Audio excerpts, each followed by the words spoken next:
જેના ખભે સામાન્ય નાગરિકોની સુરક્ષા છે તે પોલીસ જ હવે ગુજરાતમાં સુરક્ષિત નથી। આ ઘટના કોઈ ક્રાઇમ વેબ સિરીઝથી ઓછી નથી। રાત્રિનો સમય છે, એક વ્યક્તિને ઝાડ સાથે બાંધીને 10 થી 12 લોકો બેરહેમીથી માર મારી રહ્યા છે। તેની ચીસો દૂર સુધી સંભળાઈ રહી છે। એટલામાં પોલીસ ત્યાં પહોંચે છે, પરંતુ હુમલાખોરો ડરવાના બદલે પોલીસ પર જ તૂટી પડે છે।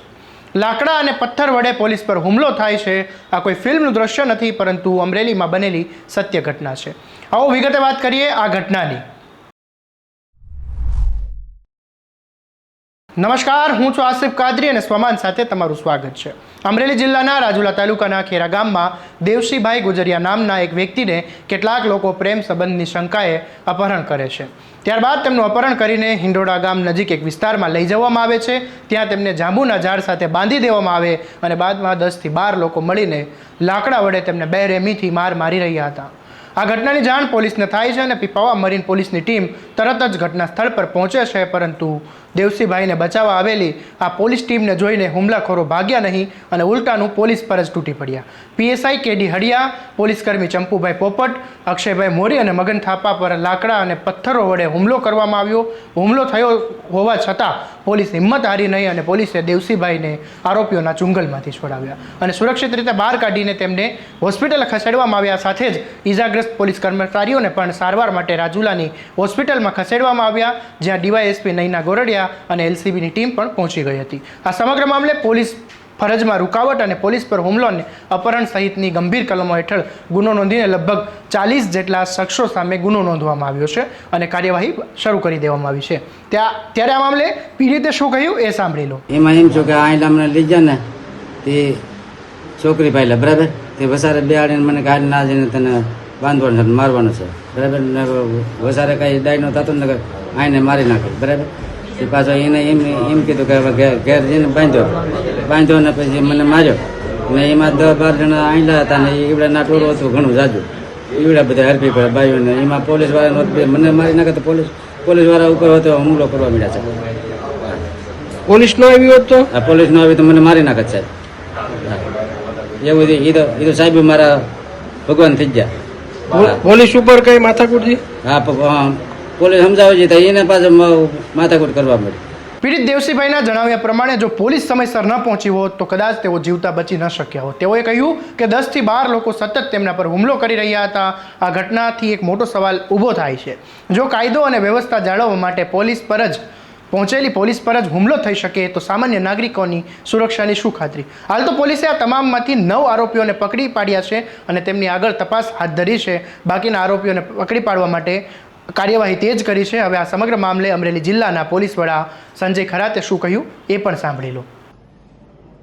ગઈ રાત્રે અમરેલી જિલ્લાના મરીન પીપાવા પોલીસ સ્ટેશનમાં 2 ગુના દાખલ થયેલ છે, જેમાં એક જે ભોગ બનનાર છે એમનો છોકરો અને જે આરોપીઓ છે એના છોકરી સાથે બંને પુખ્ત વયના હોય અને બંને ભાગી ગયેલ હોય, જેમાં ખાર રાખીને જે છોકરીના પરિવારજનો છે એ છોકરાના જે પરિવારના એના પિતાશ્રી છે દેવસીભાઈ ગુજરિયાની, એને રાજુલાથી અટકાયત કરી કિડનેપિંગ કરી એમના ખેર ગામે લાવી આ 6 લોકોએ સાથે સાથે ખેર ગામના આના જે સગા સંબંધી સાથીઓ છે આવા 35 થી 40 લોકોએ આ દેવસીભાઈ ગુજરિયાને ગોંધી રાખ્યો, સતત એને મારપીટ કરેલ હતી।